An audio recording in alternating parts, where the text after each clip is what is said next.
this team is now, again, this is my opinion. Mm-hmm. They've graduated into if you're going to talk about better or worse, you can only prove that in the spring, because that's their baseline for me, right? Like, they can't just make the finals, they have to win the finals. Celtics Beat, brought to you by FanDuel, the exclusive wagering partner of the CLNS Media Network. What's up, everybody? Welcome in. New edition of Celtics Beat here on a Sunday. Great to have you with us. It's me, Adam Kaufman, Evan Valenti. We're always here. Dan Greenberg, Greeny, Barstool Greeny. You know him as many different things, but generally Green is a part of it, which is only fitting. It's like he was born to be a Celtics fan. Greeny, how are you, bud? I'm doing well. I mean, listen, 15-4. I think that's where we're probably going to start today. So as long as that's their record, I'm feeling great. Yeah, things are well. Obviously, they had a little, I hesitate to even call it a slide. I mean, it's hard to be 15-4 and say you're really skidded, but you know, there was the stretch where they lost 2 out of 3, one of those in overtime, one a narrow win, the other one you might call it a blowout in Orlando. For some reason, the Magic have had their number for a couple of years, but since then, 3 straight wins, beat the Hawks, beat the Bulls, beat the Sixers, most recently when Philadelphia totally mailed it in, just decided to not play anybody back on Friday night. Joel Embiid sat, Maxey sat, pretty much everybody sat. The Celtics went out and did their business. But of course, the talk of the town, maybe, well, probably not. I think the talk of the town, if you're watching the video, the talk of the town is how awesome my sweatshirt is, but how terrible the team it represents is the New England Patriots. That's what people are obsessed with in this moment as they inch closer to the number 1 overall pick. I was in the stadium for that one earlier today as we record on a Sunday, and it was just an exhilarating 6-0 loss. As exciting as a 6-0 defeat to the Chargers could possibly have been in chasing the number 1 overall pick in the upcoming draft. That's what it was. The Celtics, polar opposites. This one, they have their eyes set on not 1, but 2 banners, Greeny, because next up is the in-season tournament. It is, this is, I feel like we're still at a point. I mean, we were talking before we even came on, just making sure, really making sure I had all of my facts straight, because there are a lot of people, be it fans, media, players, coaches, there are a lot of people still trying to make sure they fully understand and grasp all that is involved in this thing. And it's not perfect. There are certainly some issues with it. The name being right at the top of the list, in-season tournament, is just dumb. They need to figure that out in the years to come, assuming this thing sticks around. But you know, we're sitting here. The next game it's Monday. Maybe you're listening to this Monday morning. That would be tonight. Little inception for you. So this next game is against Indiana here, and the in-season tournament, we're in the quarterfinal round. Okay, so on one side of the bracket, on the east side of the bracket, you've got the Celtics against the Pacers. On the other side, you have the Bucks against the Knicks. So if the Celtics do win, and I was able to buy we'll talk about our fine sponsor in a little while. I did buy a ticket at plus 3,400 on the Celtics to win the in-season tournament just last week, before they had clinched their spot, obviously, to where they are now, where they went out and won their group. And I want to talk about that blowout win of the Bulls. On the other side, your other 4 teams, the Pelicans, the Kings, the Suns, and the Lakers. And I think it's so fitting, because I don't know if Evan has ever paid attention to this or remembers this, but for some reason, anytime I have ever talked about the in-season tournament and how little it means to me personally as a basketball fan,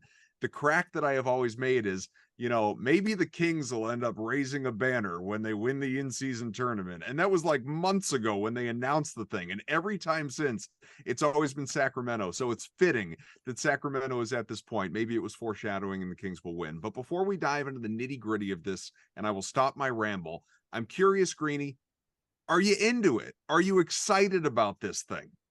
Here's the thing. I'm probably the worst person to ask that question to, because I care about the Summer League tournament and the Summer League championship and the Summer League playoffs. So for me, like, I'm already in. I already care about these early November games.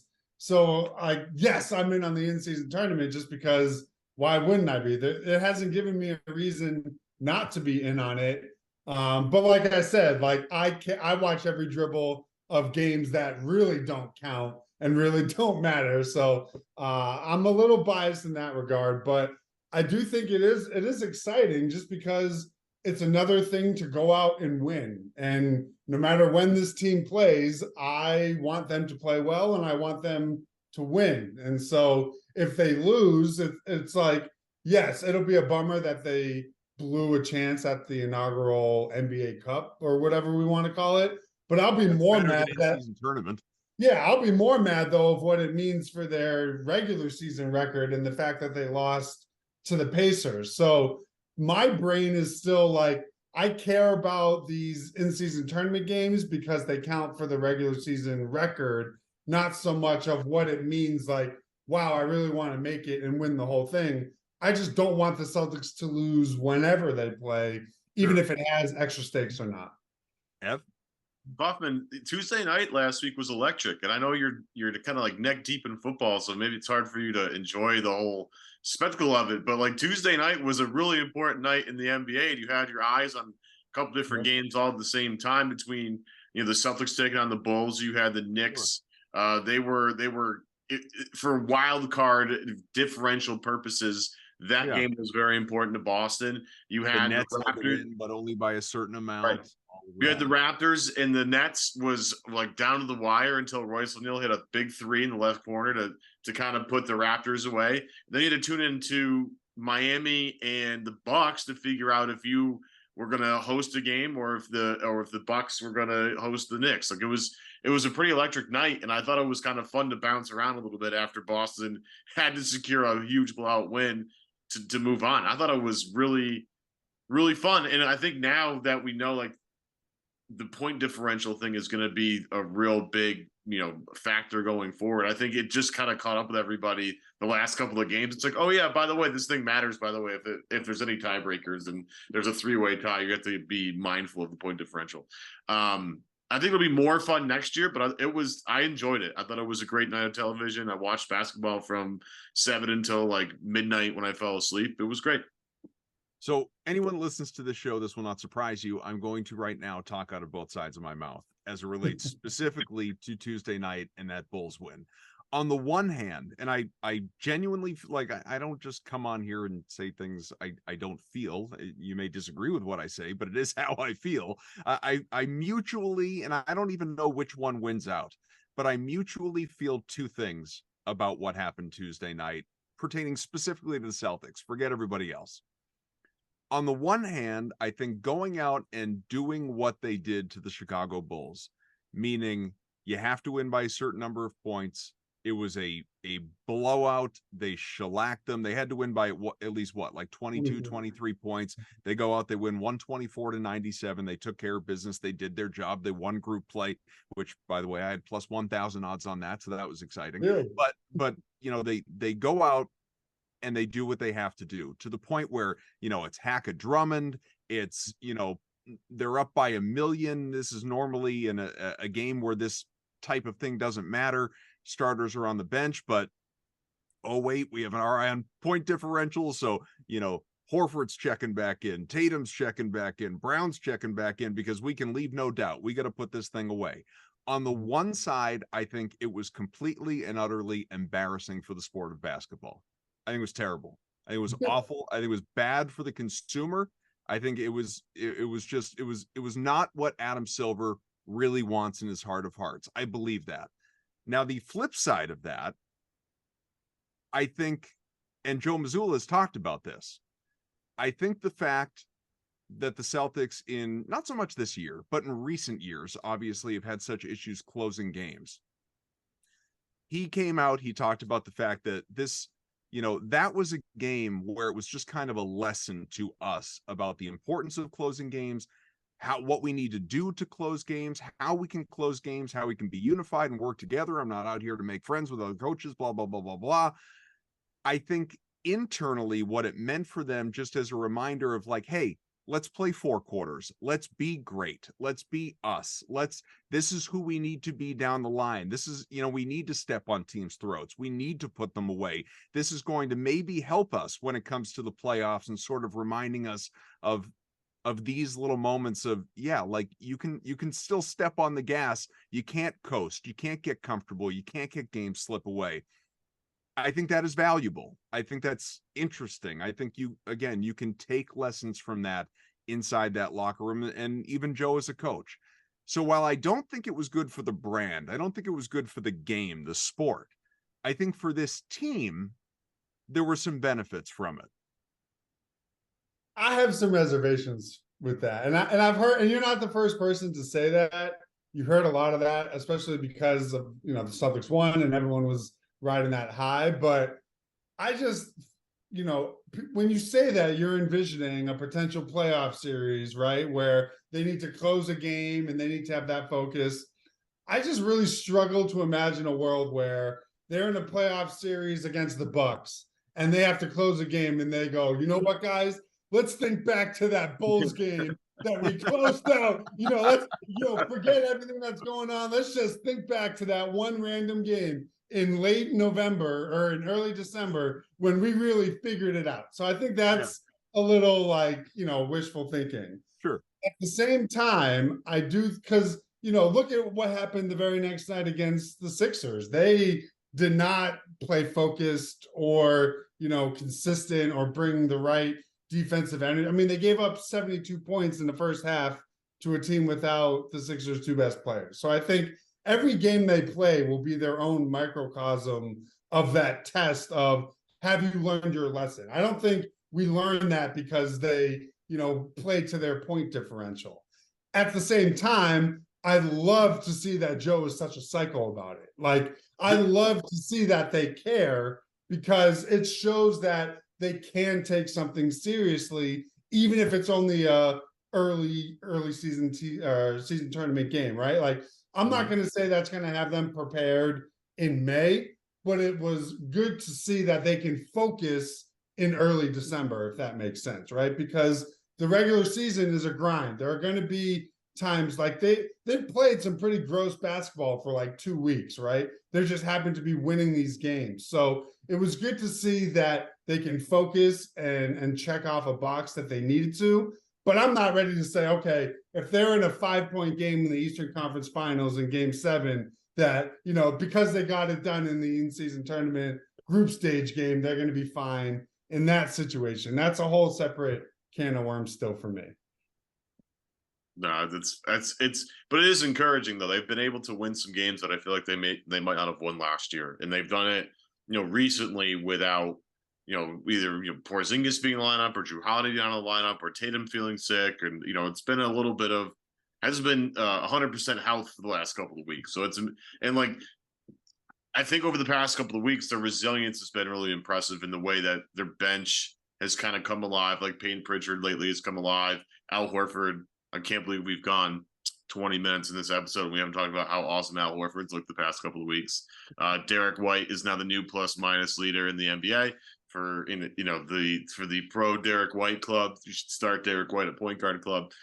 We're doing really well right now. Life's going well. But it hasn't been easy for them. Like that Philly game was just, the last 5 minutes was, what the hell was that? But at the same time, it feels like maybe past Celtics teams will let that slip away. I think whether it's been an in-season tournament game or not, Greeny, I feel like we've learned a little bit more about how this team handles composure, like when it needs to be composed, how it handles itself. And again, we have a long way to go to feel way more comfortable with that. But at the same time, I'm going to allow myself to feel slightly better of how they're finishing things, because at the end of the day, it's like, it's like Derek White's dad all the time. It's like, hey, wins are wins. Like, let's, get those. Those are important. Don't discount the significance of winning basketball. It's huge. And I think it's really important to remember probably why you feel that way, right? Because this time last year, remember, we were right in the midst of this, 9-game winning streak. They were getting off to that 21-5 start, but they were shooting like 95% from three, right? Like, you knew, like, okay, as awesome as this is, they are going to come back down to earth. And we were still like, can we trust this team, right? It was that if they don't make 40% of their threes, it's an automatic loss. This year, in their 15-4 start, there have been a couple games where they're shooting under 30%. You feel more confident now because they have a legitimate defensive backbone that has been there since opening night, which last year, if you remember, they were getting used to not having Rob. They were giving up 120 points every night, it seemed like. So even though they were 21-5, it was masked by their insane outside shooting. This year, they're more diversified. Their post numbers are way up. Their defense is way up. And their offense has struggled. It's been middle of the pack for 2 weeks. So I think that's maybe why you think, like, hey, I want to maybe buy into this, because they're giving you more of a reason to have a more sustainable brand of basketball, and not just, hey, we made 25 threes and shot 50%. Like, no kidding, we were going to win that game. Now they've had to find out ways to gut out games where they're shooting 28% and you need to lock in and get stops. They've gotten the stops outside of, like the Minnesota game or the Orlando loss. Like, that Orlando loss was their only loss by double digits, and we're a quarter of the way through the season. That's pretty good. Well, you just said it. Quarter of the way through the year, basically 15-4. Obviously, this in-season tournament that we will talk more about, and sort of not so much what's at stake, but what the schedule looks like and what you need to know for this thing, because I'm sure there are a lot of people out there that still don't fully understand all of what the next week and change looks like at this point in time. And we could be talking about an in-season tournament championship this time next week when we have another show. But we got a large enough sample size here, Greeny, where I think you can just look at it and say, or not definitively one way or the other, but at least have an opinion about whether or not this team is better than what we've seen in recent years. Doesn't mean ultimately it's going to win a championship. Obviously, it's built to win one. We believe it stays healthy. It has as much ability as anybody else, short of maybe the Nuggets, to win one. But it is a different mix, a different collection. We've talked about it ad nauseum between Smart, the Williams, Brogdon, key guys last year that are gone, key guys longer term that have been part of the core, obviously in the case of really everyone other than Brogdon. And you bring in Porzingis and Holiday, both of whom have been very strong, generally speaking. And, obviously the Tatum in particular continues to take another step, if not on the floor, as a leader. Brown, I think, is still there's some inconsistency in his game this year that he's still sort of navigating and finding his way. We talked a lot about that in last week's show.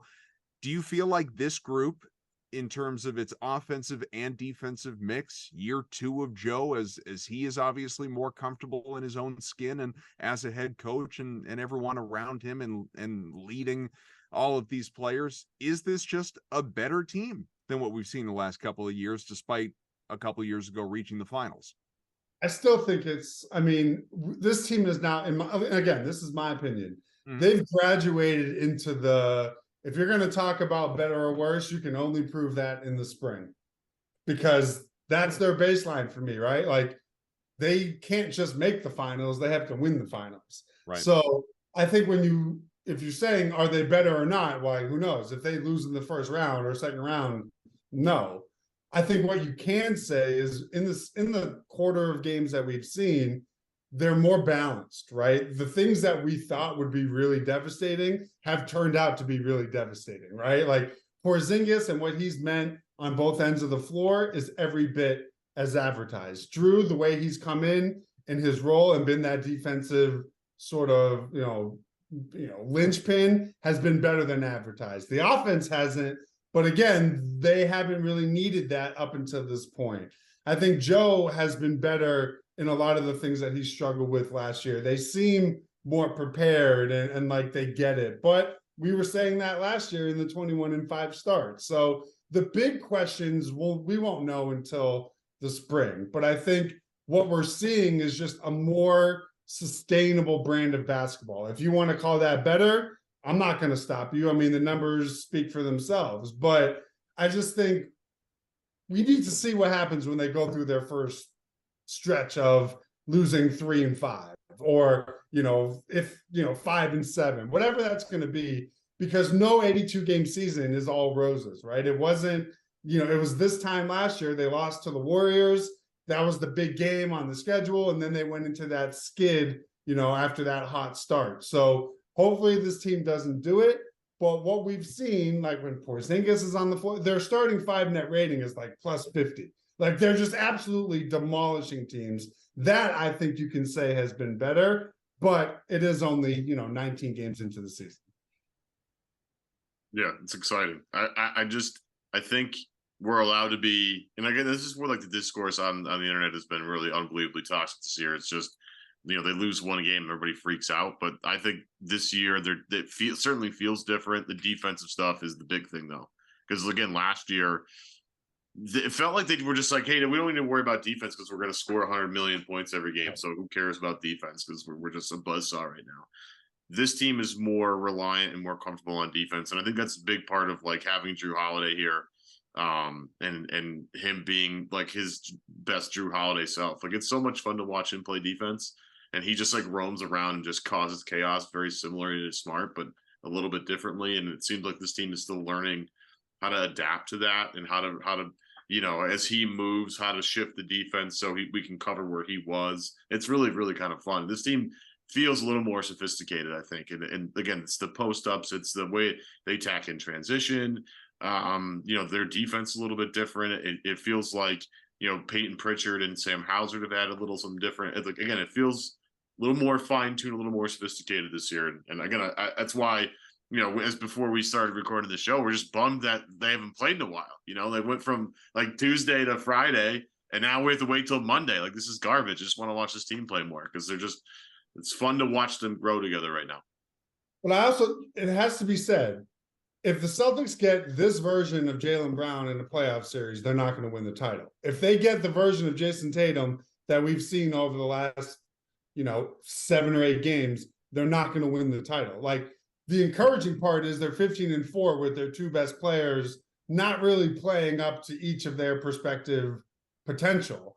The downside is maybe they won't. So if they don't, you're still going to run into the same issues that have plagued them in previous playoff runs, right? Like, in the losses that we've seen, when Jaylen has struggled and Tatum maybe has high turnovers or doesn't, live up to his top 5 billing, it doesn't really matter who the number 3rd scoring option is, what assistant coaches they brought in. It still comes down to Tatum and Brown. And through 19 games, I would not say that we've had an NBA title caliber Tatum and Brown to start the season.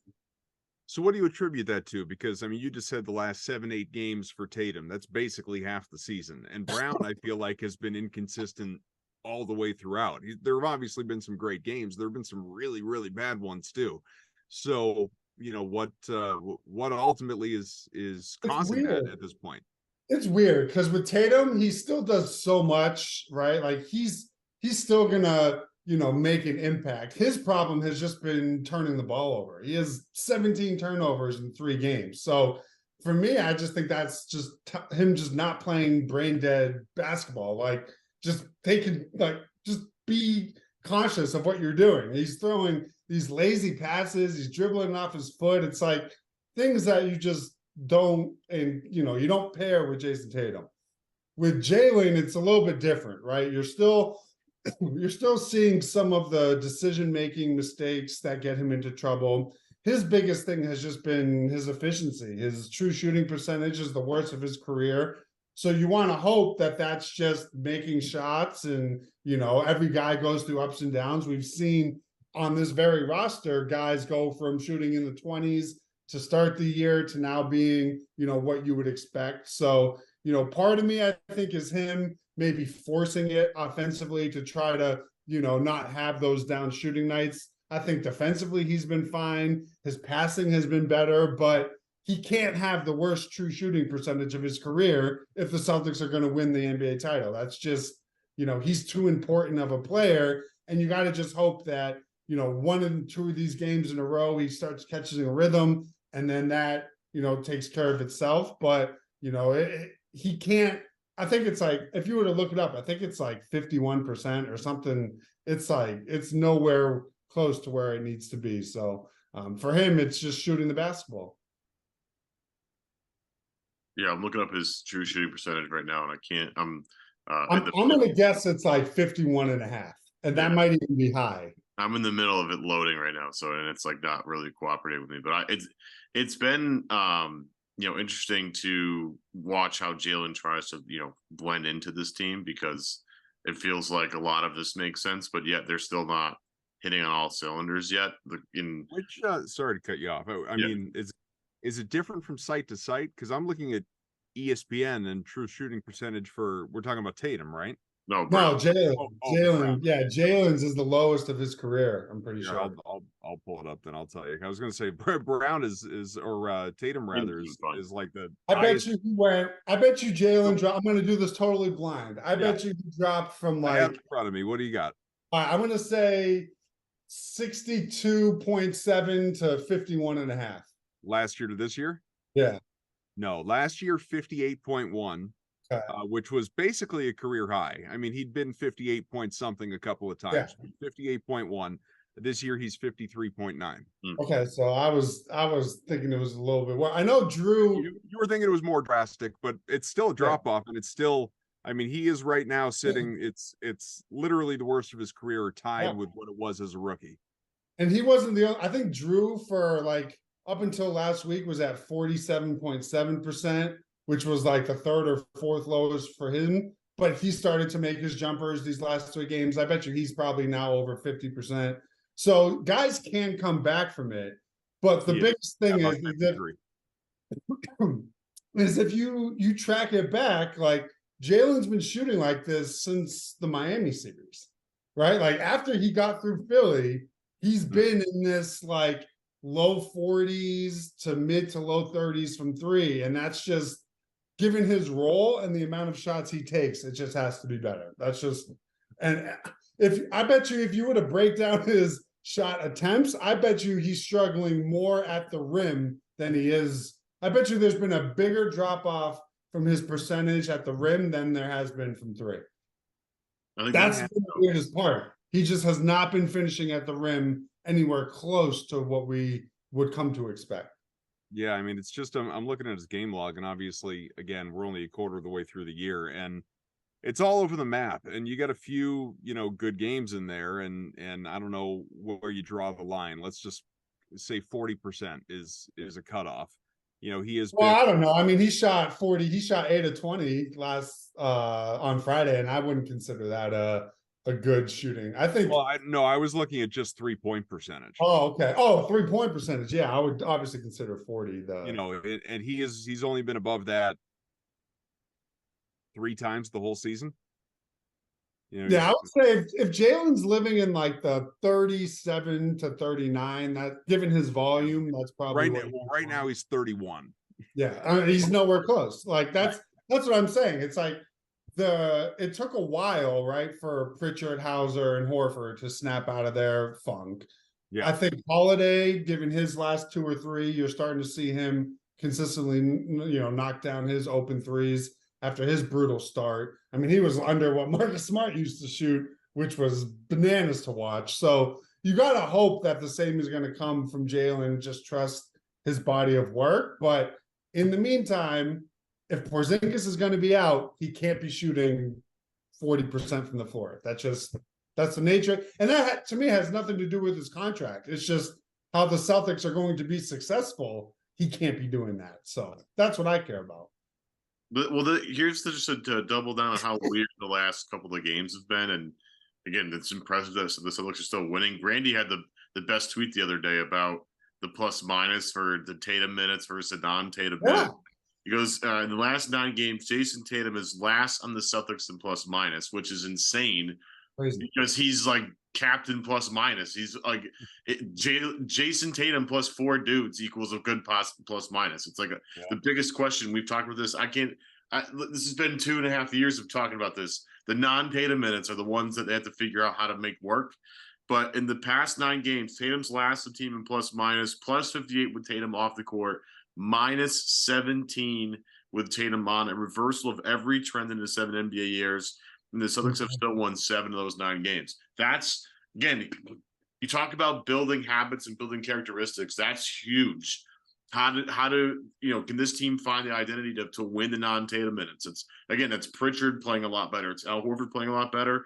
That's Derek White playing more. I mean, that's really impressive stuff, because that's, if they can't be like the Denver Nuggets and go, yeah, who cares for the non-Jokic minutes because we just kill everybody in the Jokic minutes and he's better than everybody else. They don't have Nikola Jokic. Like, it's just not going to work. They have to find ways to be successful with Tatum off the floor. And if That's what I mean, right? But like, if Jalen has a 53% true shooting percentage in a playoff series, and Jason Tatum is a minus 38 in a 9-game playoff sample, you're not winning that playoff series. So that's why it's really like amazing that they're 15-4. And so you don't want to call them a fraud because, you look at their point differential, their net rating, it's all, it has the resume of a contender. But it's also true that their two best players are playing well below the expectation that both are going to have to reach if they want to win a title. Well, Ev, if there's one thing I know, I think I know, there's no stat for true betting percentage. If there was, mine probably would not be as high as I would like it to be. But much like Jalen with the Rock, I keep on trying, man. So let's shout out our fine sponsors from FanDuel. That was the best lead-in of all time, Kaufman. Score early this NFL season with FanDuel, America's #1 sportsbook and the main sponsor of the show. Right now, new customers get $150 in bonus bets with any winning $5 money line bet. Again, you can just bet the money line. If the team you pick to win wins, you get $150 in bonus bets that you can use to bet on a whole bunch of things, including, as Patriots fans are now slightly more curious about today than they were yesterday, the #1 overall pick in the draft, Caleb Williams, is still minus 300 the field at plus 195. I felt like last week those odds were a little better for the field because I would just take the field. Literally every other player in the draft, it could be Drake May, could be Jaden Daniels, could be Marvin Harrison Jr. for all we know. But that's just, keep an eye on that. As much as I said, keep an eye on Jokic for MVP because the odds were too good at the beginning of the season. Keep an eye on that because I got to tell you, to pick one player out of all the players seems like a bad idea. Again, folks, make sure you get it on the app too because it's the easiest way to gamble on all your favorite sports. And there's a wide range of betting options on the app, including spreads, player props, over-unders, and much, much more. So visit FanDuel.com/Boston and kick off the NFL season, tip off the NBA season with FanDuel, the official partner of the NFL. 21 plus and present in Massachusetts. Hope is here. First online real money wager only. $5 pregame money line wager required. First online real money wager only. $10 first deposit required. Bonus issued is non-withdrawable bonus bets that expire 7 days after receipt. See terms at sportsbook.fanduel.com. Gambling helpline ma.org or call 800-327-5050 for 24/7 support. Play it smart from the start. GameSenseMA.com or call 1-800-GAM-1234. We'll talk more about the in-season tournament coming up momentarily, but Ev mentioned sort of in jest, but I think there's some truth to it, especially for Celtics fans. How have we gone at that point in time, 20 minutes? How have we gone at whatever, however long we've been talking to you at this point? How have we gone this long without just really going all Wayne's World, we're not worthy on Al Horford and what he is still doing at 47 years old or whatever he is out there, Greeny? I know obviously he is not a stat machine and he really never has been in his career. The numbers, obviously in his younger days, his all-star days were better than they are now, as to be expected. The guy's pushing 40 in actuality, but it's what he does just on the floor as a role player, as a dependable presence, as a leader. He does put up some numbers from time to time. I mean, he had a 15 rebound night the other night, which has never been Horford's game, even in his prime years. And so, I just think aside from the fact that he's shooting like crap from three, he's having himself a really, really solid year for what the Celtics are looking for from him. I know you're someone who on social media will fawn all over Al Horford. Yeah. Maybe. I don't know if that's 1,000% genuine or if it's partially in jest from time to time. But what's impressed you most about how he's contributed again at his advanced basketball years? It's honestly, I get more upset by the day that the Celtics blew the last 2 years and didn't get that man a championship. Like, we're at the point with what Al Horford is giving you at this age, with all the miles on him, with all the games he's played. It's like people like to fawn over what LeBron does and how impressive that is. That has nothing on what we're seeing Al Horford do with this Celtics team, right? Like everybody's like, oh, you're 21, LeBron. And so have you seen what Al Horford is doing? Come at me with that. And then talk to me about you being impressed. I mean, what he does, I mean, it's partly because they played Philadelphia 3 times and he just like, he loads up on the HGH before he plays the Sixers just as extra motivation. But Yeah.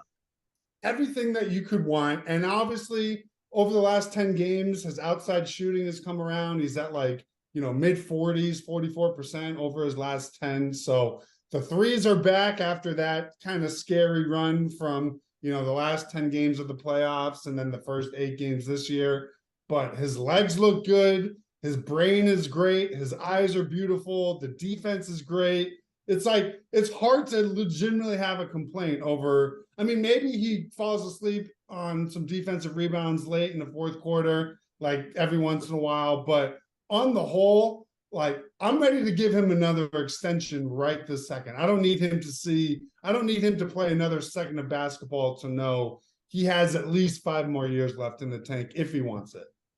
But do you worry, and this is not specifically an Al Horford criticism, I would say this of any, how old is he actually? 37? I would say this of any 37-year-old who plays a decent workload that has all of those miles and years and games under his belt. Do you worry as the season goes along and the playoffs show up, provided obviously he's healthy and available, and hopefully he needs to be. I think he's a very important piece to this team, especially come playoff time and some of the matchups that they'll face. We've seen that in the past. Do you worry, though, that we're going to see what we saw last year, which was as the playoffs wore on and he got more tired, he disappeared. I mean, he was borderline, and I say this as an offensive presence, as a shooter, he was useless in the last round of that postseason.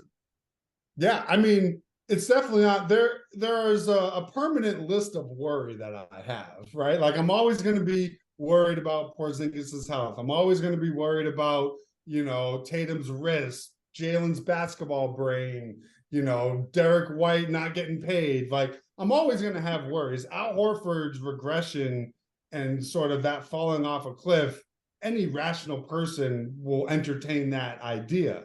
I would say the best thing you can do to prevent that is stop messing around losing games at home in previous playoff rounds. So you're playing 3-4 extra games, right? Like, take care of your business so that you don't have to extend series.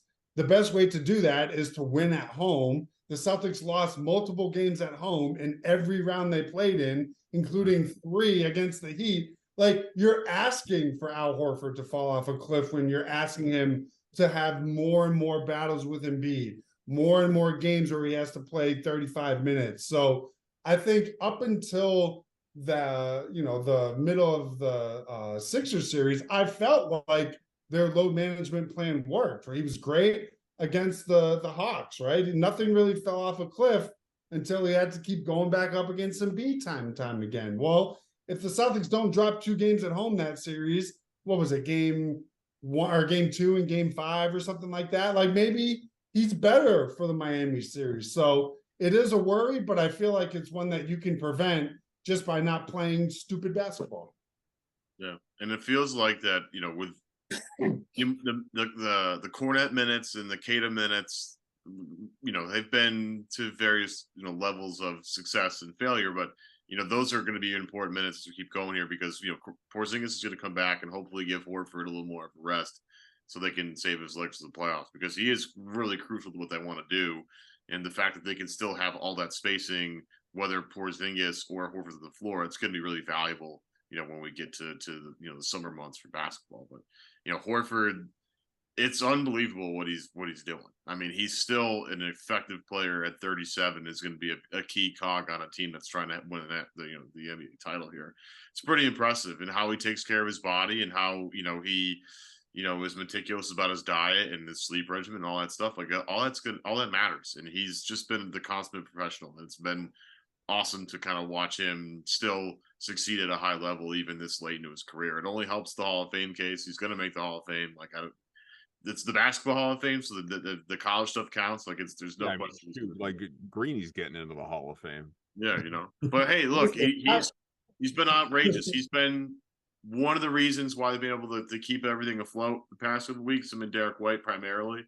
Again, at age 37, do that for the team with the best record in the East. That's pretty impressive because it's not happening a lot throughout the rest of the NBA. That's for sure.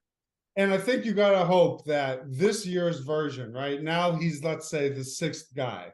Well, now this year's top 5, you can hopefully sustain a postseason drought if he starts to struggle, right? Like now, he was so important because he had to be on the floor as that, space creating big, because Rob just doesn't give you that. Well, now that guy can just be Porzingis. So I can still have all the things that Horford brought to the table in a 7'3" unicorn who you would hope would not be shooting 23%. If for whatever reason Horford goes back under, 30% from deep for, 10, 11 playoff games, you don't need to, like, Joe was forced to have him out there because what else was he going to do? He couldn't really play Grant, so they needed that big, but still have the spacing. Now you hope, okay, Porzingis, the Drew Holiday offense, the Derek White emergence, you're just better suited to, withstand a potential drought. Ev, let's talk about a new sponsor on this show. Happy to have them, obviously, and I want to tell you all about Factor meals specifically this holiday season. I can't believe it's December. Truly, like we went out earlier today and bought a tree.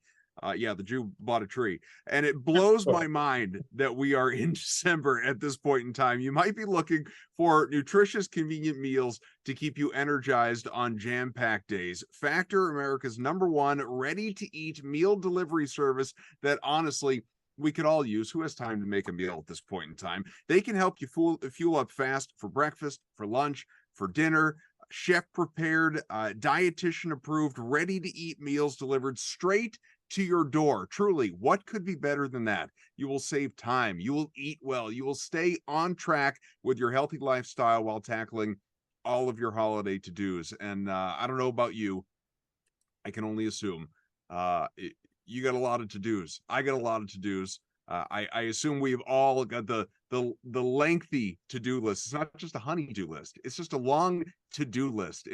We give ourselves long to-do lists, and it never ends. Why not just lighten the load at least a little bit? Skip the stress to meal prepping over the holidays with Factor. Choose from 35 plus weekly flavor-packed, fresh, never frozen meals that support a healthy lifestyle and meet your meal preferences, all delivered right to your door, ready to eat in only 2 minutes. Just 2 minutes. That's it. If you're looking for calorie conscious options over the holidays that also taste great, my goodness, try delicious, dietitian approved, calorie smart meals with around or less than 550 calories per serving. Head to factormeals.com. That is factormeals.com/Celtics50. Use the code Celtics50 to get 50% off. That is code Celtics50 at factormeals.com/Celtics50 to get 50% off. If you didn't hear me, let me do that one more time. That is factormeals.com/Celtics50. Again, the promo code Celtics50 to get 50% off. Look, we're all just, it's that time of the year. And you know what? Forget the holidays. Any time of year, I want something to make my life a little bit easier, a little bit more complicated, a little more streamlined, healthy meals and prepared meals that I can throw together in 2 minutes that are good for me as well. Man, that's the dream. That's what it's all about. That is the dream. That is the dream. I mean, right now, I totally agree with you, Kaufman. It's just my life is swamped at this minute. So if I could have dinner, Not even prom season for very you. helpful right now. Not gonna lie.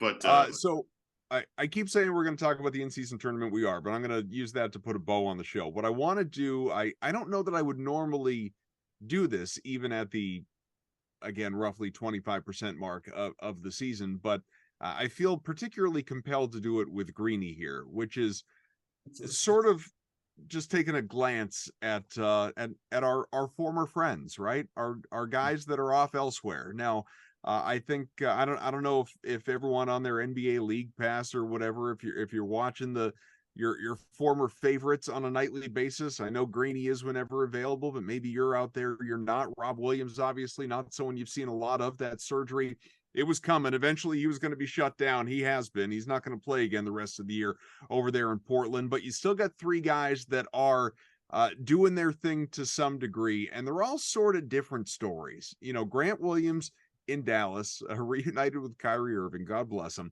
is obviously he's starting for the Mavericks. He's been generally what he was here. You know, he's getting you 10 points a game.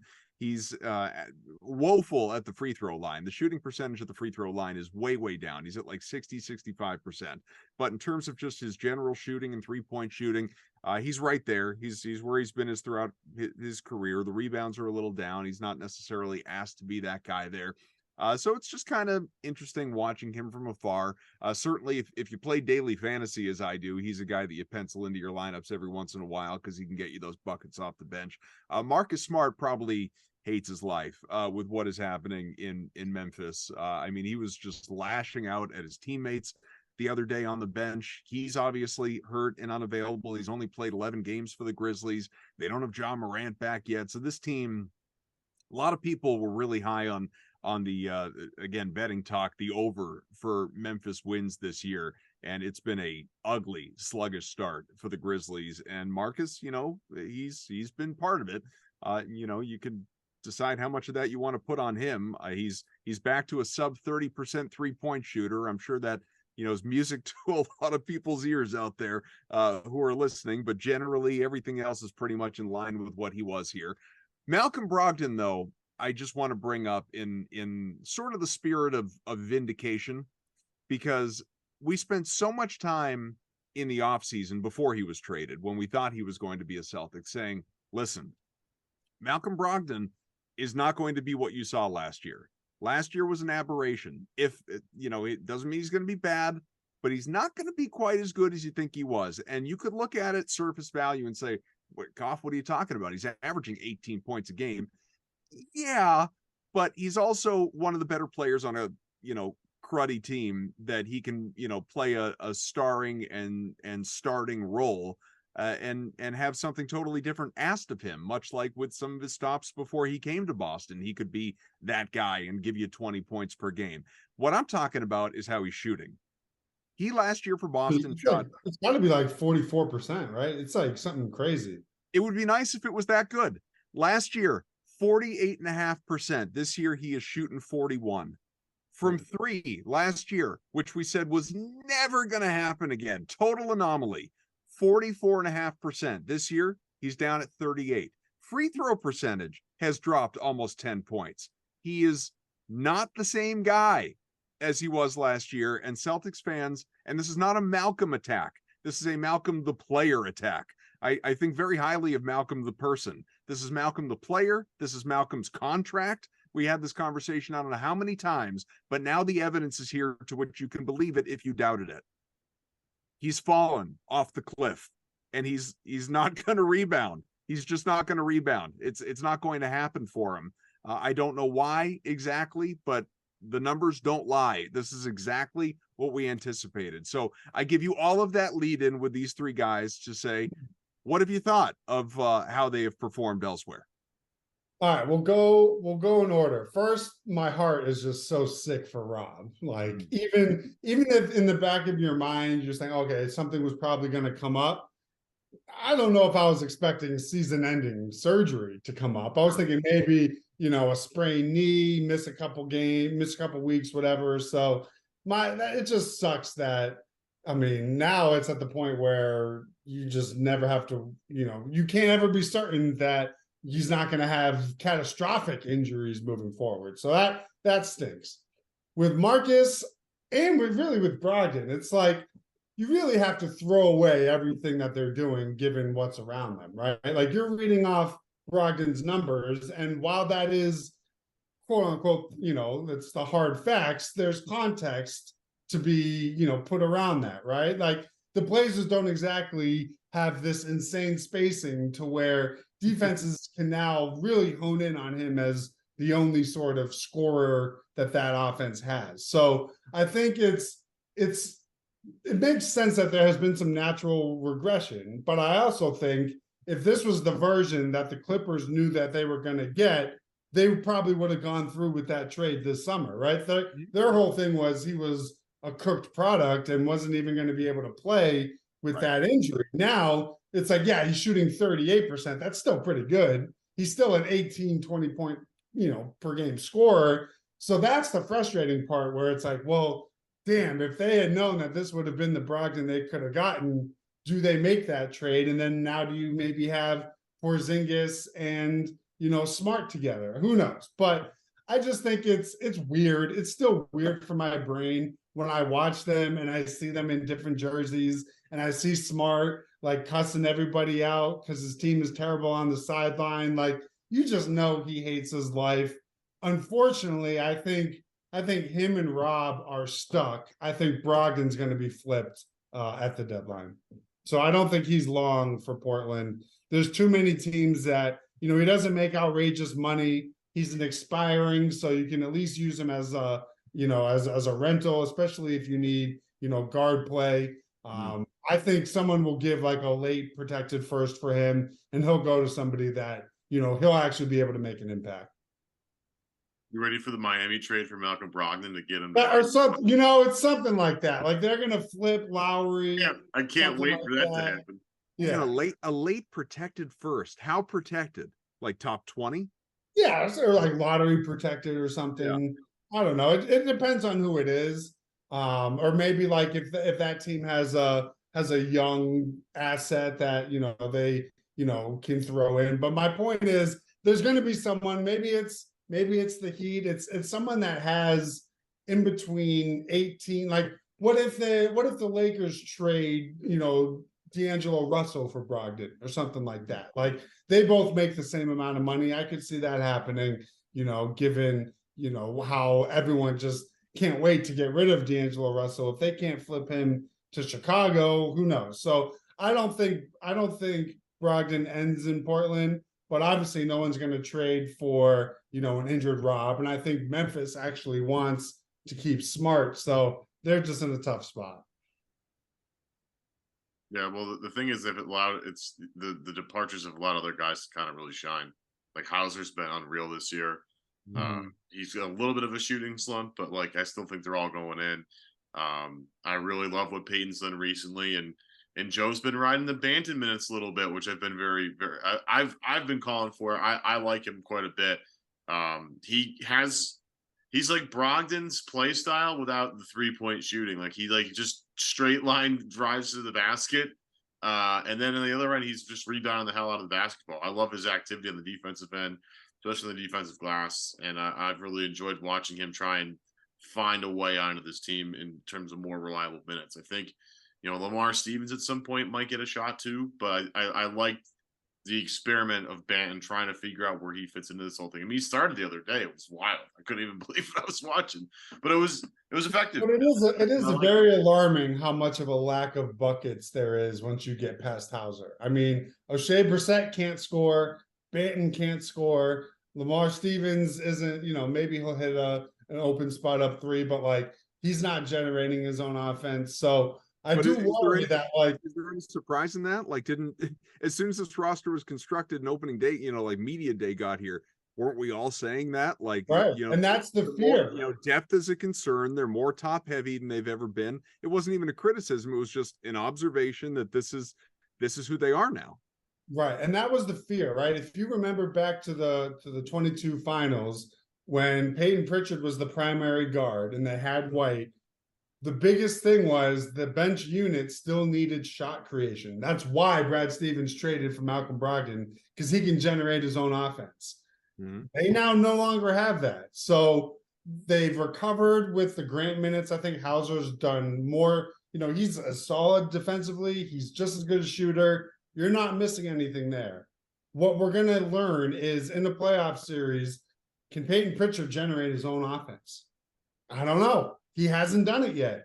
And if they don't have someone on that unit that can, when you need him to go get you a bucket that isn't Tatum, Brown, or White, what do they look like? Like that was why they went out and got a player like Brogdon. So is there someone out there that has a mid-level salary that you could slide in with that, grant TPE that makes under 6 million that you feel can do that? Maybe. Is there a bigger package deal where someone gets maybe bought out? Who knows? But like, I don't know. That's still an issue that's going to rear itself in the playoff series when Tatum and Brown is off the floor. All right, let's talk before we wrap up here, as promised, about the in-season tournament just a little bit more and what is ahead, because the very casual Celtics fan who has not paid any attention to this thing and is swept up with football and all of it, maybe looking at it and saying, all right, so the Celtics play in Indiana on Monday, and then holy crap, they don't play again for 8 days. What in the? No, not the case.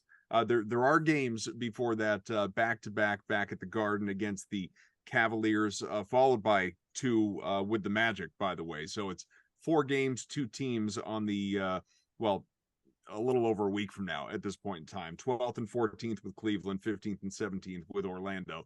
Celtics have a nice home stretch, obviously, coming up here. But the in-season tournament. So quarterfinal round, this game in Indiana is the first, with the objective to advance to the Final Four and go to Vegas. Presuming that the Celtics win and don't need to have another, set of games scheduled for them to fill the time, like is happening for 20 plus teams in the NBA. These 2 teams obviously will play, and then the Celtics, let's just say they win, will play on Thursday night against either the Knicks or Bucks in the in-season tournament semifinals. That is in Las Vegas, either 5 o'clock or 9 o'clock Eastern time, remains to be seen. 5 would be a little bit of a bummer. That's just early in the day, in the work day. Like let's get it under the lights, so to speak. If it's Boston, Milwaukee, let's save that for prime time. And then the championship, if the Celtics get there, also in Las Vegas, will be Saturday night. So 6 days from now, as we record, Saturday night, 8:30 start.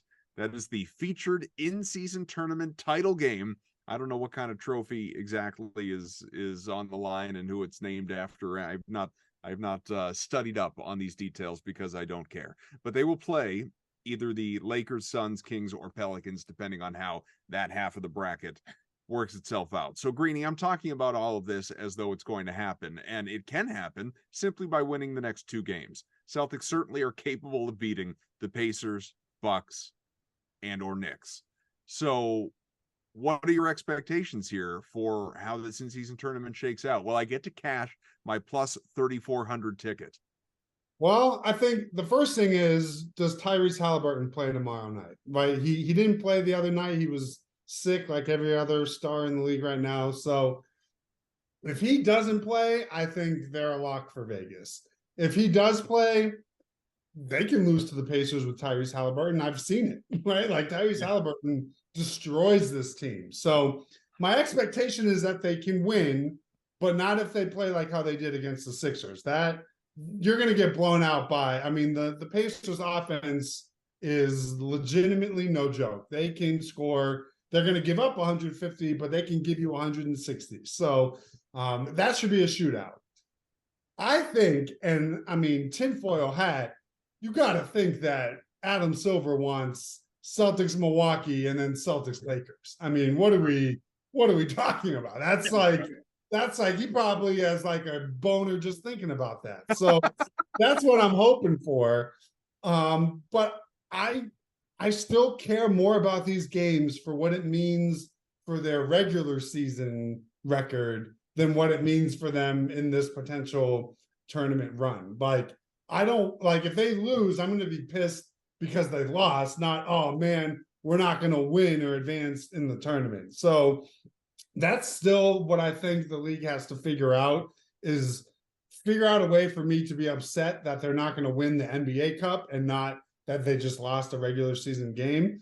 But I do think you're going to see everyone play hard. You're going to see the games be entertaining just like they have been thus far. But I just, I don't want them going crazy. And now that point differential isn't a thing, like you don't need to be running Al Horford for 40 minutes to win the IST, right? Like you can just treat it like any other regular season game. And then, Lord and behold, if they win it, I certainly do not want them hanging a banner in the rafters. Like that's still like that's my question. What happens if they win? Is the league going to make everybody drop a banner for it? Can they put this trophy? I think some franchises would, but not the Celtics. Right, like can they put this trophy in an entirely different trophy case than where the Larry O'Briens are? Like I'm down to give it meaning and to care about it, but I do not like put that trophy next to like, you know, the Larry Bird 3-point shooting contest trophy. Yeah, like I would consider this like not even as like big of a deal as the Eastern Conference Finals trophy, right? So like sure it means something, but you know, if the Boston Celtics are dropping a banner, like if this is the banner 18, I'm gonna like jump off a bridge. I think I'd be out. Like that, I'm gonna jump off the Zakem. Like that is not. I think I'd be out as a Celtics fan. Yeah, we're not doing that. We're all moving on. It's cool if they win. I'm like Seth. I'm cheering for the Nuggets. I am not doing that, and I do not want them to do that. But that's just me. Yeah. No, I mean, there's no. Well, I say this not knowing. I just hope it to be the case. I'm speaking it into existence. There are no rings to come from this thing. There's no champagne celebration in the locker room after you. Oh no, there will be. Oh, they're definitely going to be going. Yeah, there definitely will be all that. Well, all right. Well, let's play this out for anybody. Never mind the Celtics at this point in time. All right, so you win to. You know what? I'm already going back on what I said because, well, not about the rings and the banner. I hope, but. December 9th, it's a Saturday night, and regardless, win or lose, the Celtics don't play again at that point in time until Tuesday the 12th back in Boston. You know, yeah, like, and you're already in Vegas. Guys are getting ripped. Oh yeah. Guys are going out. You know what? You might want to chalk that game on Tuesday up to an L if they win this thing. I would take the other team. Yeah, guys are going out. If whichever team, I mean, maybe even the losing team, whichever teams play Saturday night in Vegas are going out and getting annihilated after that thing. For sure. Yeah, but you know, I don't think it's, you know, they're not going to be queuing the duck. They're not going to shut down the city on Monday for an in-season tournament parade or anything like that. How many people would be at that parade? 7. Yeah, I mean, I would be there. I wouldn't lie. I would be there. I mean, parades are sick. Like 200 people on their lunch break. Yeah, but I mean, I think they'll celebrate. They'll meet at center court and raise the title or the trophy, whatever that is. Well, sure, that's something very different than like a full-on champagne bath like you see after a title. I bet you they're going to tape off the locker rooms. I bet you. That's so stupid. Yeah. I'm not saying you're wrong. I just think it's so dumb. It would be, see, I almost want it for like the visual of like they taped it all off. And then everyone's like Jokic after the finals, and they're like barely celebrating. He's like, "All right, this is cool. Like, we're done here." That dude won the trophy. He won the trophy. He was like, "When can I go home?" Right, but I think they'll care. But as soon as Sunday rolls around, like that's it. We're on to just the next regular season, you know, matchup. Let's see how it goes. Yeah. I'm excited, man. I know you're not confident, but you know, try to live a little bit. I know, just embrace it. Just embrace the fun. I guess I need to.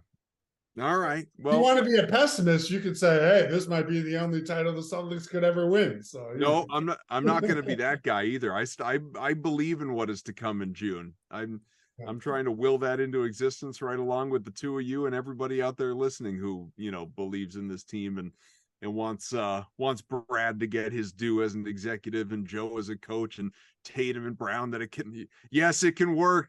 It can actually work, guys. They can win a title together. Even if you split them up after this year, at least they'll have their one. Yeah. Well, I hope you don't do that either. Well, no, of course. But, heaven forbid. But no, I just don't care about the in-season tournament. But I've made that abundantly clear in the history of the show. And, you know, maybe at some point in time, I'll change my tune. Well, I was going to say, what would it take for you to care?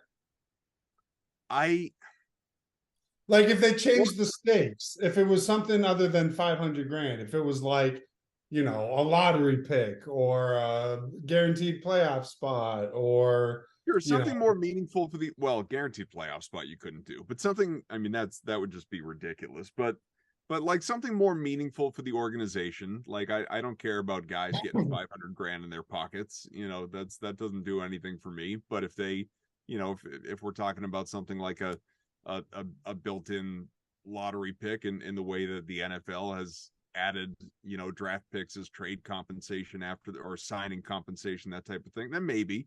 But I don't know. I mean, listen, I'll say to you what you said to me earlier. Like, you're asking the wrong guy, because I'm still not bought in on the, the play-in rounds and going beyond just your top 8 and now the 9 and 10. Like, I didn't think that was necessary. And obviously it's worked out. Everybody seems to like it. It's, it's driven ratings, and the league is all about it and all that. I guess in the case of the IST, if I'm going to care, and I said, like, me or anybody else who's on the fence or downright doesn't care, if I'm going to care, I need more buy-in from the players. I need them to care more.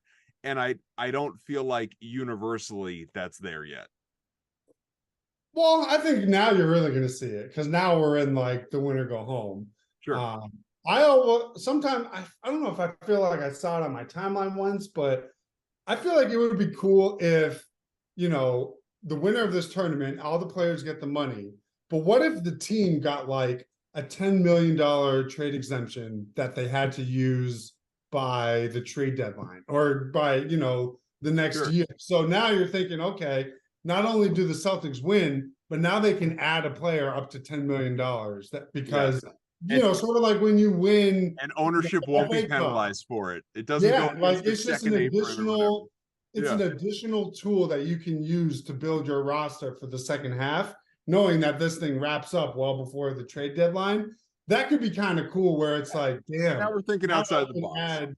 Like an impact player. And I want everyone to try during this tournament, because, God forbid someone gets bought out, you can use a portion of that. Or you can find, let's say you need a shooter and you don't have your luxury tax team. Well, now here's a free $10 million to go find that player for your playoff run. I think that could be pretty fun. Yeah, I mean, it's obviously it's completely apples to oranges what I'm about to say, but since Adam Silver, brought this idea as, inspired by soccer, to your point, like, give me something, not me, but teams, like, give me something that's more significant to play for, like what you're talking about. That is a significant prize that teams could use as a motivator to help get them over the hump, obviously, as they chase the real championship, the Larry O'Brien, something that matters. Like, maybe this is just me like binging Welcome to Wrexham, and again, not the same thing. But I mean, watching teams that are fighting like hell, scratching and clawing and bleeding to win their leagues so they can be promoted to yet another league, fighting off against relegation, things like, things that obviously the NBA and American sports will never be, but it's such a cool concept. Like, how great, like, I'm the millionth person to make this reference, but like the 100 loss Baltimore Orioles when they were perennially in the toilet, like, sorry guys, you lost 100 games this year. Next year you're playing in AAA. Like, how, I mean, that's fun. I mean, it will never work that way here, but that's fun. That's cool. That's a cool concept. So yeah, let's make it matter more. I think we'll get there. I mean, this is just the first year. I mean, 10 years from now, we all could really care about it, and it could have huge stakes. I just think it's, whenever you introduce new things like the play-in, had a lot of pushback. Now we're 2-3 years into it. It's great. I mean, I know you don't like it, but it's awesome. So it's one of those things where the more times you go through it, and maybe there are some, rivalry moments in Vegas, maybe, players start to look at it like All-Star Weekend, where it's now like a status thing where people want to be there. So it's early, and maybe that's the, glass half full way to look at it. But again, I'm going to watch just because it's basketball anyways. So Adam Silver already has me addicted. So, Have any parting thoughts before we go? Love Al Horford. love Nice. Al Horford. Yeah. Well, hey. Yep. Hope he has a great day tomorrow. And I hope the Celtics in general have a great day tomorrow. Again, in-season tournament, quarterfinal round. You might be listening to this on a Monday morning on your drive to work, so gear up. You got a big basketball game tonight. Celtics, Pacers in Indiana need to win this one to get out to Vegas for a game on Thursday against either the Bucks or the Knicks. I'll tell you the one fun thing about this. I feel like I'm like previewing a playoff series. That's that in December is a good time. For Evan Valenti, for Barstool Greeny, Dan Greenberg, Dan, always appreciate your time here with us. For FanDuel, for Factor Meals, thank you all, obviously, out there listening. Rate, review, most importantly, subscribe to the podcast. We will talk to you again after, hopefully, the Celtics have celebrated in Vegas. Maybe, just maybe, if they get there, if they have a game Saturday night, we will do a show even before that to preview it. That's how much we care, at least about all of you, if not the in-season tournament itself. We'll talk to you again soon.